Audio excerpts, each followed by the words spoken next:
Buenoano, known as the Black Widow, was executed in Florida's electric chair following her 1985 conviction for poisoning her husband, Air Force Sergeant James Goodyear, in 1971. Goodyear had died barely 3 months after returning from Vietnam, suffering from symptoms staff physicians never quite identified. His body was exhumed 12 years later after Buenoano became a suspect in another case and found to contain arsenic. In 1984, a jury convicted Buenoano of killing her partially paralyzed 19-year-old son, Michael Goodyear, and sentenced her to life in prison. Michael wore heavy metal leg braces, and he was unable to walk or use his hands.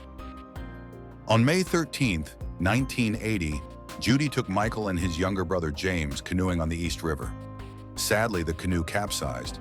James and Judy were able to get out from under the upturned canoe, but Michael, weighed down by the heavy braces, didn't stand a chance and drowned.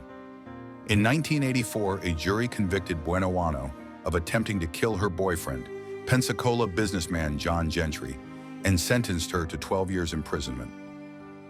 On June 25, 1983, Judy announced she was pregnant, and John went out to get some champagne to celebrate. When he started his car, a bomb exploded, and he was seriously injured as a result. John later said Judy had been giving her vitamins. In fact, she was not pregnant and had booked a cruise for herself and her children.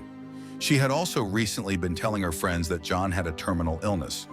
Several of the alleged vitamin capsules were recovered and found to contain the arsenic.